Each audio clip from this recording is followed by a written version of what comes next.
اسی طرح زکریا علیہ السلام نے اللہ تعالیٰ کو پکارا، اذ نادى ربه نداء خفیا، جب اس نے اپنے رب کو چپکے چپکے پکارا اور پھر یہ عرض کی، قال رب انی وهن العظم منی واشتعل الرأس شیبا ولم اکن بدعائک ربی شقیا، اے میرے رب میری ہڈیاں تک گھل گئی ہیں اور سر بڑھاپے سے بھڑک اٹھا ہے، مگر اے میرے رب میں کبھی تجھ سے دعا مانگ کر نامراد نہیں ہوا۔ اور پھر کیا التجا کی، وَكَانَتِ امْرُأَتِي عَاقِرًا فَهَبْ لِي مِن لَّدُنكَ وَلِيًّا، اور میری بیوی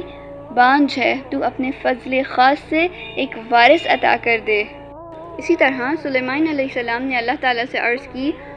قال رب اغفر لي وهب لي ملكا لا ينبغي لأحد من بعدي انك انت الوهاب، اے میرے رب مجھے معاف کر دے اور مجھے وہ بادشاہی دے جو میرے بعد اور کسی کے لیے مقدر نہ ہو، بے شک تو ہی اصل داتا ہے۔ اسی طرح یونس علیہ السلام نے جب سمندر کی گہرائیوں سے پکارا تو فرشتے کہنے لگے کہ آواز جانی پہچانی ہے اور مقام انجانا ہے۔ ہم یہ دیکھتے ہیں کہ سارے نبی جب اللہ تعالیٰ کو پکارتے ہیں تو اس پکار کے جواب میں اللہ تعالیٰ کیا کہتے ہیں، فَاسْتَجَبْنَا لَهُ، اور پھر ہم نے اس کی پکار کو قبول کر لیا۔ اسی طرح یہ پتہ چلتا ہے ہمیں کہ ان سب کی دعائیں قبول ہوئیں اور اللہ تعالیٰ نے عطا و بخشش کا معاملہ کیا اور ان کے لیے عطا و بخشش کے دروازے کھولے۔ اسی طرح جب نوح علیہ السلام نے اللہ تعالیٰ کو بلایا، اللہ تعالیٰ کو پکارا، تو اللہ تعالیٰ نے کس طرح غضب سے جواب دیا تھا، وَلَقَدْ نَادَانَا نُوحٌ فَلَنِعْمَ الْمُجِيبُونَ، بے شک نوح نے پکارا تو دیکھ لو ہم کیسے اچھے دعا قبول کرنے والے ہیں۔ کیونکہ نوح علیہ السلام کے ساتھ، ان کی قوم کے ساتھ کیا ہوا تھا کہ کشتی بنائی گئی تھی اور بہت زیادہ بارش ہوئی تھی، اور پھر کیا ہوا تھا کہ جتنے لوگ کشتی میں تھے وہ بچ گئے تھے اور جتنے نافرمان تھے وہ کشتی میں نہیں آئے تھے، تو ڈھیر ساری بارش کی وجہ سے سیلاب آ گیا اور ساری کی ساری قوم تباہ ہو گئی۔ فَدَعَا رَبَّهُ إِنِّي مَغْلُوبٌ فَانتَصِرْ فَفَتَحْنَا أَبْوَابَ السَّمَاءِ بِمَاءٍ مُنْهَمِرٍ فَجَرْنَا الْأَرْضَ عُيُونًا، آخر کار نوح علیہ السلام نے اپنے رب کو پکارا، میں مغلوب ہو چکا ہوں، اب تو ان سے انتقام لے۔ تب ہم نے موسلا دھار بارش سے آسمان کے دروازے کھول دیے اور زمین کو پھاڑ کر چشموں میں تبدیل کر دیا۔ فوری قبولیت کا یہ واقعہ ہمیں بہت بہترین احساس دلاتا ہے کہ جب سیدنا ابو ہریرہ رضی اللہ عنہ نے نبی صلی اللہ علیہ وسلم سے اپنی ماں کی شکایت کی کہ وہ آپ کے بارے میں ناروا الفاظ اور جملے استعمال کرتی ہیں، تو آپ صلی اللہ علیہ وسلم نے ان کی ہدایت کے لیے دعا کی۔ تو جب ابو ہریرہ رضی اللہ عنہ اپنے گھر کی طرف گئے، دروازہ کھٹکھٹایا تو ان کو لگا کہ ابھی وہ ان کے لیے بھی نازیبا الفاظ استعمال کریں گی، لیکن ہوا کیا کہ جیسے ہی دروازہ انہوں نے کھولا تو فوراً سے وہ شہادت کا کلمہ پڑھا اور وہ مسلمان ہو گئیں۔ ابو ہریرہ رضی اللہ عنہ خوشی کے مارے روتے ہوئے نبی صلی اللہ علیہ وسلم کے پاس گئے اور سارا ماجرا سنا، اور نبی صلی اللہ علیہ وسلم نے کہا الحمدللہ۔ تو یہاں غور کرنے کی بات ہے کہ دعائیں قبول ہو رہی ہیں، سب کی قبول ہو رہی ہیں۔ ہمیں اس بات کا بھی احساس ہونا چاہیے کہ آج جو نعمتیں ہمارے پاس ہیں وہ ہماری دعائیں ہی ہیں جو کسی نہ کسی فارم میں قبول ہو جاتی ہیں، لیکن افسوس اس بات پہ ہے کہ انسان چیزوں کو تو یاد رکھتا ہے لیکن عطا کرنے والے کو بھول جاتا ہے۔ اگر ہم اللہ المجیب کی عطا کو ہمیشہ یاد رکھیں تو شکر گزاری کے جذبات بہت زیادہ بھڑک جاتے ہیں، اور شکر گزار بندہ ہی اللہ کو سب سے زیادہ پسند آتا ہے، اور اس بندے کو عبودیت کی معراج مل جاتی ہے، یعنی جب وہ اتنی زیادہ عبادت کرے گا تو اس کو ایک ہائی لیول آف اوبیڈینس مل جاتا ہے۔ لیکن جب ہم ایسے رب کریم، ایسے المجیب رب کو بھول جاتے ہیں تو پھر کیا ہوتا ہے کہ ہمارے دلوں پہ غفلت کا پردہ پڑ جاتا ہے، کبھی بیماری میں ہم مبتلا ہو جاتے ہیں، کبھی جان و مال کے نقصان کے خوف میں مبتلا ہو جاتے ہیں، اور اللہ تعالیٰ سے پھر ہم رجوع کرتے ہیں اور اس کو پکارتے ہیں، اور یہ اللہ تعالیٰ اسی لیے کرتا ہے تاکہ لوگ میری طرف آ جائیں۔ تو ہمیں یہ ساری باتوں سے یہ پتہ چلتا ہے کہ اللہ تعالیٰ کی ہی طرف ہم نے دست دعا بلند کرنی ہے، اس کے علاوہ اور کسی کی طرف ہم نے دست دعا بلند نہیں کرنی۔ اور اللہ تعالیٰ یہ بھی ایک جگہ پر فرماتا ہے، غالباً حدیث ہے، کہ جو شخص ایک دفعہ بندے کے سامنے ہاتھ پھیلا دیتا ہے وہ پھر ساری عمر بندے کے سامنے ہی ہاتھ پھیلاتا ہے اور ذلیل ہو جاتا ہے۔ تو آج اگر ہم اپنے ملک کی بھی کنڈیشن کو دیکھ لیں تو کیا یہی حال نہیں ہے؟ ہم IMF سے قرضے لے کے آج کہاں آج ہم کہاں پہنچ چکے ہیں، سوچنے کی بات ہے۔ یعنی ہم نے دین کو صرف پڑھنا نہیں ہے بلکہ پریکٹیکلی اپنی زندگیوں میں شامل کرنا ہے۔ تو پہلی چیز جو ہم نے یہاں سے سیکھی ہے کہ وہ لوگوں سے ہاتھ نہیں پھیلانا لوگوں کے سامنے، بلکہ اللہ کے سامنے ہاتھ پھیلانا ہے، کیونکہ اللہ کو یہ چیز اچھی لگتی ہے، لوگوں کو یہ چیز نہیں پسند۔ اور دوسرا یہ کہ اگر ہم نے ایک دفعہ لوگوں کے سامنے ہاتھ پھیلا لیا تو پھر ہمیں ساری زندگی ہی ہاتھ پھیلانا پڑے گا، اور وہ پھر بہت ہی رسوائی والی بات ہوتی ہے۔ اور آج پاکستانی ہونے کے ناطے رسوائی تو ہوتی ہے اگر ہم دنیا کے کسی کونے میں بھی چلے جائیں۔ اس کے علاوہ ایک اور بہت اہم چیز جو یہاں پر ڈسکشن کا پوائنٹ ہے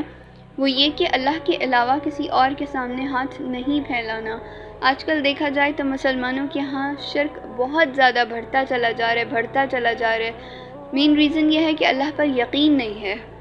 تو اللہ پر یقین ہی ہونا چاہیے، جس کی وجہ سے آپ کی زندگی کے سارے مسائل بھی دور ہو جائیں گے اور کسی قسم کی پرابلم باقی رہے گی نہیں۔ تو اگر ہم اللہ کے علاوہ کسی اور سے توقعات لگاتے ہیں، کسی اور سے ایکسپیکٹیشنز لگاتے ہیں کہ فلاں بندہ میرا کام آسان کر دے گا، اور اللہ سے زیادہ اس بندے کے اوپر ہمیں اعتماد ہوتا ہے، تو وہ چیز شرک میں آ جاتی ہے۔ اگر آپ کو کوئی چیز چاہیے تو پہلی چیز آپ نے جو کرنی ہے وہ ہے دعا۔ آپ دعا کریں گے تو جو رائٹ پرسن ہے، جو صحیح انسان ہے، وہ خود اللہ تعالیٰ آپ تک بھیج دیں گے اور اس کے ذریعے سے آپ کا کام کرا دیں گے۔ لیکن ہم کیا کرتے ہیں؟ ہم دعا نہیں کرتے اور ہم ویسے ہی ایزیوم کر لیتے ہیں کہ یہ بندہ فلاں بڑے عہدے پر ہے تو یہ ہمارا کام آسان کر دے گا، اور جب وہ ہمارا کام کرتا نہیں ہے یا کر نہیں پاتا، دونوں صورتوں میں ہم اتنا مایوس ہو جاتے ہیں اور دل برداشتہ ہو جاتے ہیں۔ تو یہ چیز کیا ہے؟ شرک میں، کہ ہم اللہ کو چھوڑ کے اس بندے پہ ہم اتنا زیادہ یقین رکھ رہے ہیں کہ یہی ہمارے لیے سب کچھ کر دے گا، تو یہ چیز شرک کے اندر ہمیں لے کر چلی جاتی ہے۔ اسی طرح سے جب آپ ایک زندہ انسان سے نہیں مانگ سکتے تو لوگ ہمارے ہاں کیا کر رہے ہیں کہ مزاروں پہ جا کے مانگ رہے ہیں، مزار والے کو بول رہے ہیں کہ تو دے دے ہمیں، تو داتا ہے، تو یہ ہے، تو وہ ہے۔ تو کیا یہ چیز صحیح ہے؟ یہ بھی اتنا ہی بڑا شرک ہے کہ آپ ایک زندہ انسان سے مانگ رہے ہو جو خود محتاج ہے۔ اسی طریقے سے جو انسان اس دنیا میں نہیں ہے وہ تو اس سے بھی زیادہ محتاج ہے کہ اس کے پاس تو کوئی وسائل بھی نہیں ہے جو وہ استعمال کر سکے آپ کو پرابلمس سے نکالنے کے لیے۔ تو اس سے بڑا اور کیا شرک ہو سکتا ہے کہ مسلمان اللہ کو چھوڑ کے غیر اللہ کو پکارنا شروع کر دے اور غیر اللہ سے مدد مانگنا شروع کر دے اور ان سے چیزیں منسوب کرنا شروع کر دے کہ وہ حاجت روا ہیں، وہ داتا ہیں، اور وہ پتہ نہیں کیا کیا ہیں۔ یعنی اللہ اور اس بندے کے درمیان آپ نے کوئی فرق ہی نہیں چھوڑا۔ اللہ داتا تھا، آپ نے اس کو داتا بنا دیا۔ اللہ حاجت روائی کرنے والا تھا، آپ نے اس کو حاجت روا بنا دیا۔ اللہ مشکل کشا تھا، آپ نے کسی مزار والے کو یا کسی بندے کو مشکل کشا بنا دیا، کسی پیر کو مشکل کشا بنا دیا۔ تو یہ کیا ہے؟ کیا مسلمان کو، کیا توحید پرست کو، کیا حق پرست کو یہ زیب دیتا ہے کہ وہ اس قسم کے کام کرے؟ جب آپ کا رب یہ کہتا ہے کہ پکارنے والا مجھے پکارتا ہے تو میں اس کی بات کا جواب دیتا ہوں۔ اللہ تعالیٰ کہتا ہے کہ میں 70 ماؤں سے زیادہ بڑھ کر پیار کرنے والا ہوں۔ اللہ تعالیٰ کہتا ہے میں تمہاری شہرک سے بھی زیادہ قریب ہوں، تو اور ہمیں کیا چاہیے؟ اور پھر کیا ہمیں کوئی تھرڈ پرسن رہ جاتا ہے کہ اس سے ہم مانگیں؟ آپ صرف ایک سچویشن امیجن کریں کہ لوگوں کی بھیڑ میں بیٹھے ہوئے ہیں، اکیلے ہیں، آپ کو کسی کی ضرورت پڑتی ہے، پیچھے سے ایک بندہ آ کے آپ کے کندھے پر ہاتھ رکھتا ہے اور وہ آپ جب پیچھے مڑ کے دیکھتے ہیں تو وہ آپ کو مسکرا کے کہتا ہے کہ تمہیں اگر کسی چیز کی ضرورت ہے یا کوئی پرابلم ہے، کوئی ٹینشن ہے، پریشانی ہے، مجھے بتاؤ، میں اس کو سالو کروں گا۔ تو کتنا اچھا لگ رہا ہوتا ہے، امید کے دیے جل جاتے ہیں دل میں، اور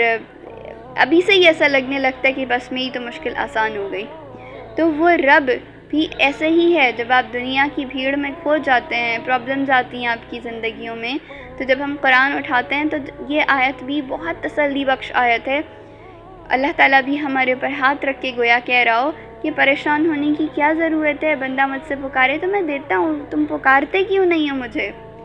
تو یعنی اللہ اور بندے کے درمیان کوئی تھرڈ پارٹی نہیں ہوتی جو ہماری باتیں اللہ تک پہنچائے۔ یہاں پر میں بہت انٹرسٹنگ ایک چھوٹا سا واقعہ بیان کر دوں کہ جو ہندو ہوتے ہیں نا بیسیکلی، وہ یہ نہیں کہتے کہ بت ہماری پرابلمس کو سولو کرتا ہے، ہماری حاجتوں کو پورا کرتا ہے، بلکہ وہ یہ کہتے ہیں کہ جو بت ہے وہ اللہ کے اور ہمارے درمیان ایک سفارشی کا کام کرتا ہے، کہ یہ اللہ تعالیٰ کے پاس جا کے ہماری سفارش کریں گے کیونکہ یہ نیک لوگ ہیں، تو ان نیک لوگوں کے وسیلے سے ہمیں ملے گا جو بھی ملے گا۔ ٹھیک، تو مسلمانوں کے ہاں بھی انفارچونیٹلی یہ والا عقیدہ پایا جاتا ہے کہ کوئی نیک انسان جو کہ اس دنیا میں نہیں ہے، ہم اس کے مزار پہ جا کے دعائیں کریں گے اور اس شخص کے ذریعے سے ہمیں کوئی چیز ملے گی، یعنی وہ شخص ہمارے اور اللہ تعالیٰ کے درمیان ایک رابطے کا ذریعہ بنے گا، جس چیز کو اللہ تعالیٰ نے کہیں پہ بھی قرآن میں مینشن نہیں کیا ہوا کہ اللہ اور بندے کے درمیان کوئی تھرڈ پارٹی ہوتی ہے جو رابطے کا ذریعہ بنتی ہے۔